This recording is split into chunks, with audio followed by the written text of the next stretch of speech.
Kita harus selalu menyadari bahwa tanpa campur tangan Tuhan dalam hidup kita, kita bukanlah siapa-siapa dan tidak akan menjadi siapa-siapa. Tidak akan menjadi siapa-siapa kalau Anda andalkan diri Anda. Anda mau jadi orang yang luar biasa, yang Tuhan angkat, Tuhan promosi, bersandar pada Tuhan, percaya pada Tuhan, andalkan Tuhan dalam hidup ini. Itu yang Tuhan mau. Jangan bersandar pada diri kita, karena diri kita lemah. Bagaimana mungkin yang terbatas bergantung kepada yang terbatas? Harusnya yang terbatas, ya kita yang terbatas, bergantung kepada Tuhan yang tak terbatas oleh ruang, jarak, dan waktu. Dia tidak terbatas, kapanpun, dimanapun. Kalau saudara mau datang kepada dia, dia Tuhan yang akan mendengarkan setiap seruan saudara, ya.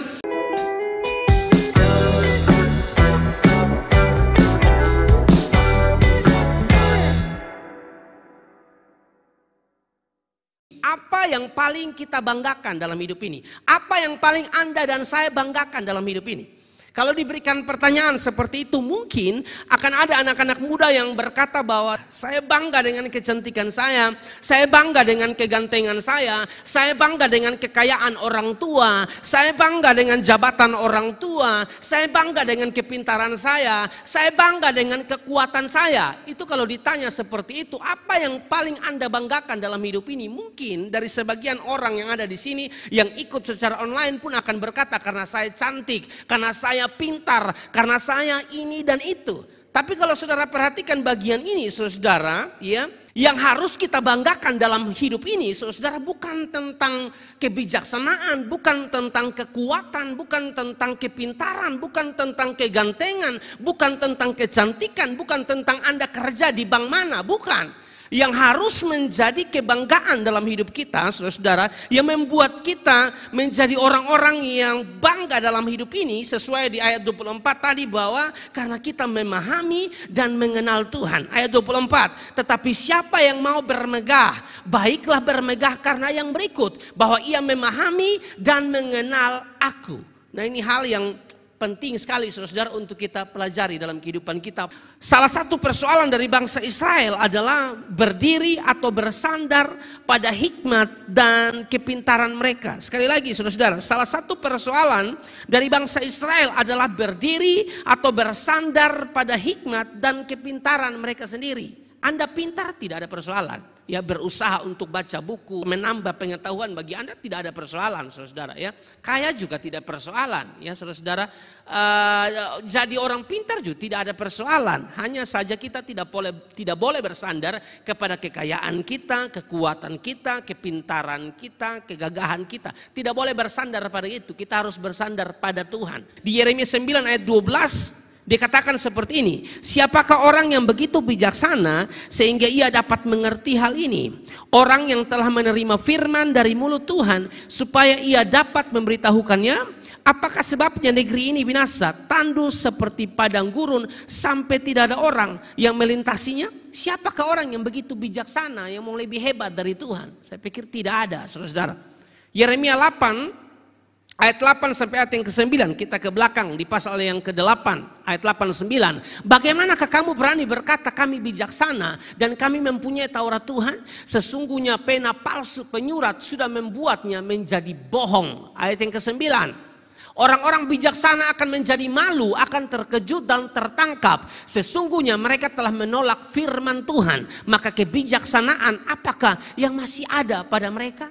Mereka menganggap mereka bijak, mereka menganggap mereka berhikmat, mereka menganggap mereka kuat, mereka menganggap mereka bisa sendiri tanpa Tuhan, saudara. Sehingga bagian firman Tuhan ini, saudara, datang kepada mereka. Makanya di poin yang pertama, saudara, dimulai dengan kata larangan, ya, dimulai dengan larangan, sebuah larangan, ya. Poin pertama, ya.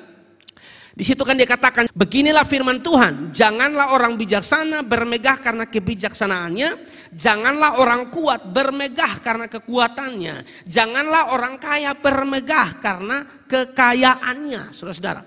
Perhatikan di sini, saudara, bijaksana itu tidak ada persoalan, saudara. Kuat tidak ada persoalan di situ, saudara, ya. Kaya juga tidak ada persoalan, saudara-saudara. Yang menjadi persoalan kalau kita bermegah karena kebijaksanaan kita, kita bermegah pada kekuatan kita, dan kita bermegah karena kekayaan kita. Itu yang dilarang, saudara-saudara. Makanya bagian yang pertama saya bilang bahwa dimulai dengan sebuah larangan. Jangan bermegah karena kebijaksanaanmu, kekuatanmu, kekayaanmu. Kalau ada kata jangan, itu larangan. Tidak boleh. Tidak boleh Anda bermegah karena kepintaranmu. Pintar boleh, tapi jangan bermegah karena kepintaranmu. Pintar boleh, tapi jangan bersandar pada kepintaranmu. Itu Tuhan tidak mau. Kuat boleh, kita bikin diri kita makin hari makin kuat, tidak ada persoalan, saudara-saudara. Tapi jangan bersandar pada kekuatan kita, karena semua itu semu kalau berkaitan dengan manusia. Hanya sementara, kecuali Tuhan. Kita digiring, saudara-saudara, untuk bersandar sepenuhnya kepada Tuhan dan bukan kepada hal-hal yang lain. Makanya di dalam Yeremia pasal yang ke-17 ayat yang ke-5 itu kan dikatakan, terkutuklah orang yang mengandalkan manusia dan yang mengandalkan apa? Kekuatannya sendiri. Alkitab bilang terkutuk. Kalau Anda mau diberkati, belajar mengandalkan Tuhan di ayat yang ke-7. Tapi kalau Anda mulai mengandalkan dirimu atau bermegah pada dirimu, bermegah pada kekayaanmu, bermegah pada kecantikanmu, bermegah pada kebijaksanaanmu, Alkitab bilang jangan. Jangan bermegah karena itu. Kan hal-hal yang demikian tuh hal-hal yang semu, hal-hal yang sementara. Anda mungkin pikir Anda punya kekuatan yang kuat sebagai seorang muda. Anda pikir Anda cerdas, punya pengetahuan yang mantap. Anda pintar, Anda berhikmat, saudara-saudara. Tapi kalau Anda bermegah pada hal-hal itu, saudara-saudara, nanti saudara hancur. Dan ingat baik-baik, yang menurut kita itu baik, belum tentu baik menurut Tuhan.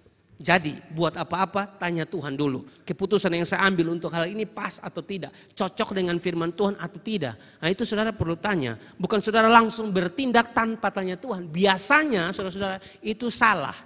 Penyesalan itu selalu datang terakhir. Penyesalan itu selalu datang terlambat. Kalau datang di awal itu pendaftaran. Dan saya berharap jangan salah melangkah dalam hidup ini. Amin.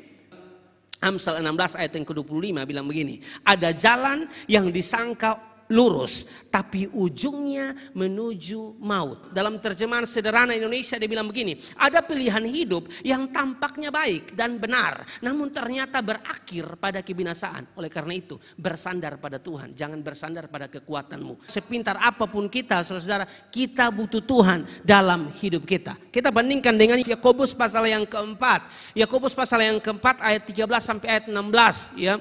Orang-orang sombong tuh harus dengar ini ayat ya. Ini teguran yang keras. Jadi sekarang hai kamu yang berkata hari ini atau besok kami berangkat ke kota Anu ya. Kota yang dituju bukan itu kota bernama Anu ya. Jadi sekarang hai kamu yang berkata hari ini atau besok kami berangkat ke kota Anu dan di sana kami akan tinggal setahun dan berdagang serta mendapat untung. Ini contoh orang yang sombong ya, tidak tanya Tuhan. Dia bilang kami akan pergi ke situ, akan berusaha dan dapat untung. Seolah-olah besok tuh dong tahu tuh apa yang akan terjadi. Itu sombong sekali. Ayat yang ke-14. Sedang kamu tidak tahu apa yang akan terjadi besok.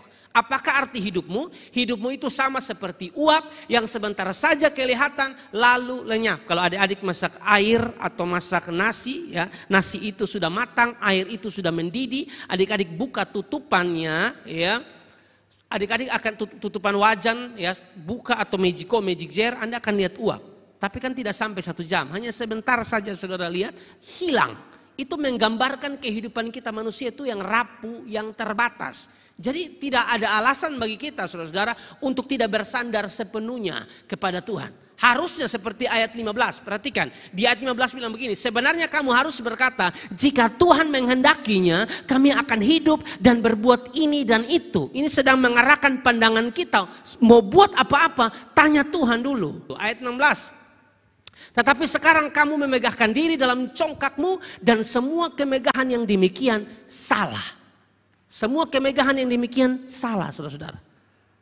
Kalau kita mau bermegah, bermegahlah di dalam Tuhan. Karena kita memahami dan mengenal Allah. Kalau kita bermegah karena kekuatan kita kita hidup nih hanya 70, kalau kuat 80 tahun itu pun kalau ketemu sampai saudara-saudara. Kita mau bersandar pada kekuatan kita, aduh tidak bisa saudara-saudara. Kita mau bersandar pada apa? Kepintaran kita, aduh tidak bisa. Kepintaran kita tidak bisa lawan Tuhan saudara-saudara. Jadi harus ingat Tuhan di dalam kehidupan kita. Makanya di dalam Amsal pasal yang ketiga, saudara-saudara, Amsal pasal yang ketiga ayat 5 sampai ayat yang ke-7, dikatakan bahwa percayalah kepada Tuhan dengan segenap hatimu dan janganlah bersandar kepada pengertianmu sendiri. Kalau kita baca bagian ini saudara secara utuh, Amsal 3 ayat 5 sampai ayat yang ke-7, orang suka di ayat yang ke-6. Kenapa di ayat yang ke-6? Karena di ayat yang ke-6 itu ada kata, ia akan meluruskan jalanmu. Itu sedang berbicara tentang jawaban Tuhan, sedang berbicara tentang Tuhan buka jalan, sedang berbicara tentang berkat Tuhan. Nah, orang suka fokus di ayat ini, di 6 bagian B. Tapi dia tidak perhatikan di ayat yang ke-5 dan bagian-bagian yang lain. Karena di Amsal pasal yang ketiga ayat 5 sampai ayat yang ke-7 di sini saudara akan lihat di sini bahwa ada perintah, ada larangan, ada janji atau berkat Tuhan. Ayat yang ke-5 bilang begini, sekali lagi kembali ke atas dikatakan percayalah kepada Tuhan dengan segenap hatimu, sepenuh hatimu, saudara, bukan setengah hati. Percayalah kepada Tuhan dengan segenap hatimu dan jangan bersandar kepada pengertianmu sendiri. Jangan bersandar kepada pengertian sendiri. Orang yang percaya Tuhan sungguh-sungguh dengan segenap hati, dia tahu persis dia tidak bisa bersandar pada kekuatannya. Karena kalau dia bersandar kepada kekuatannya, saudara-saudara, itu sudah pasti Tuhan tidak suka dan hancur cepat. Mari kita belajar percaya kepada Tuhan meskipun kita ini belum lihat apa yang terjadi di depan sana. Ya, meskipun kita belum lihat apa yang terjadi di depan sana, kita sudah berdoa dan sepertinya jawaban itu kita belum lihat. Tetap percaya bahwa dia Tuhan yang akan menolong kita. Lalu masuk di ayat yang ke-6 dikatakan begini, saudara-saudara, akuilah dia dalam segala lakumu, ingatlah dia dalam segala hal yang kamu lakukan. Itu maksudnya. Kamu buat apa-apa, akui dia atau andalkan dia, ingat dia dalam segala hal yang kamu lakukan. Baru masuk di ayat yang terakhir itu atau bagian yang terakhir. Ia akan meluruskan jalanmu. Segala sesuatu itu ada di aturan main. Bukan kita langsung fokus pada berkat. Ingat, percaya Tuhan sungguh-sungguh, akuilah dia dalam segala lakumu, baru ia akan meluruskan jalanmu. Masuk di ayat yang ke-7 juga sama. Ini juga larangan juga saudara yang perlu kita perhatikan. Janganlah engkau menganggap dirimu sendiri bijak. Ini berkaitan dengan juga yang tadi tuh. Yeremia pasal yang ke-9 tuh 23 tuh. Janganlah engkau menganggap dirimu sendiri bijak, takutlah akan Tuhan dan jauhilah kejahatan. Memang definisi orang takut Tuhan tuh sudah pasti menjauhi yang namanya kejahatan. Jangan anggap dirimu bijak. Jangan saudara. Jangan bersandar kepada pengertianmu. Jangan bersandar pada kekuatanmu, saudara-saudara. Tuhan tidak mau. Mari belajar bersandar kepada Tuhan. Karena orang yang bersandar pada Tuhan, orang yang takut akan Tuhan, kepadanya Tuhan tunjukkan jalan. Mungkin hari-hari ini Anda kebingungan, ada banyak hal yang Anda hadapi dalam hidup ini dan Anda mau buat keputusan takut salah, mau melangkah takut salah. Dengar baik-baik, saudara-saudara. Melekat sama Tuhan, percaya pada Tuhan, andalkan Tuhan dalam hidupmu, Tuhan tunjukkan jalan yang terbaik bagi kita. Mazmur 25 ayat yang ke-12 di situ dikatakan, Mazmur 25 ayat 12, siapakah orang yang takut akan Tuhan? Kepadanya Tuhan menunjukkan jalan yang harus dipilihnya. Ini pertanyaan, siapakah orang yang takut akan Tuhan? Dan saya berharap kita semua angkat tangan dan mengatakan kitalah orang-orang yang takut akan Tuhan. Orang-orang yang takut akan Tuhan, bersandar kepada Tuhan, Tuhan tunjukkan jalan yang harus dipilihnya. Amin. Kalau Tuhan yang buka jalan atau Tuhan yang tunjukkan jalan bagi saya dan saudara, mungkin kelihatannya jalan itu berliku. Sepertinya prosesnya berat, tapi Anda lihat endingnya pasti mendatangkan kebaikan bagi adik-adik semua. Itu yang pertama, saudara. Yang kedua, saya cepat.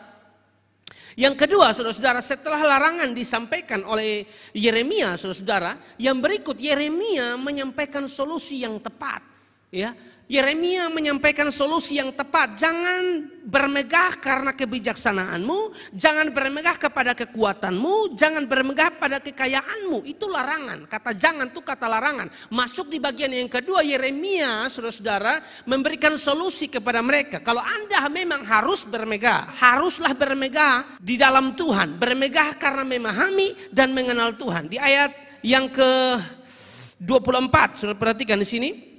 Ayat 24a dikatakan begini, tetapi siapa yang mau bermegah, baiklah bermegah karena yang berikut, bahwa ia memahami dan mengenal aku. Kata mengenal di situ menggunakan kata yang sama yang sedang kita bahas dalam 1 bulan ini, yaitu yada.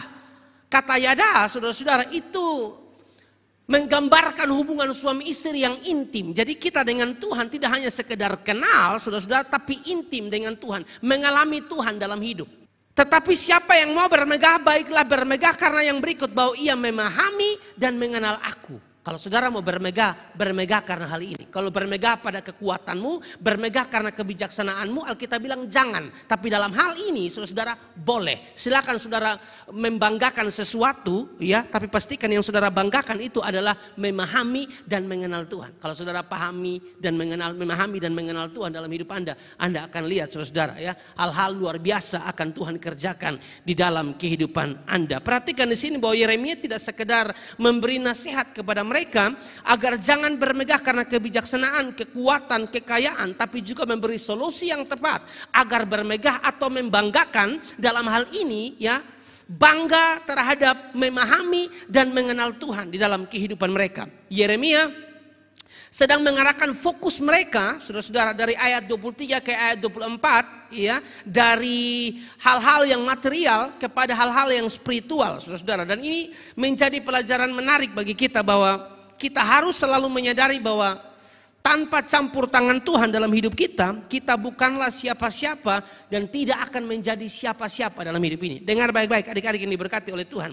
Kita harus selalu menyadari bahwa tanpa campur tangan Tuhan dalam hidup kita, kita bukanlah siapa-siapa dan tidak akan menjadi siapa-siapa. Tidak akan menjadi siapa-siapa kalau Anda andalkan diri Anda. Anda mau jadi orang yang luar biasa, yang Tuhan angkat, Tuhan promosi, bersandar pada Tuhan, percaya pada Tuhan, andalkan Tuhan dalam hidup ini. Itu yang Tuhan mau. Jangan bersandar pada diri kita, karena diri kita lemah. Bagaimana mungkin yang terbatas bergantung kepada yang terbatas? Harusnya yang terbatas, ya, kita yang terbatas bergantung kepada Tuhan yang tak terbatas oleh ruang, jarak, dan waktu. Dia tidak terbatas, kapanpun, dimanapun. Kalau saudara mau datang kepada dia Tuhan yang akan mendengarkan setiap seruan saudara, ya.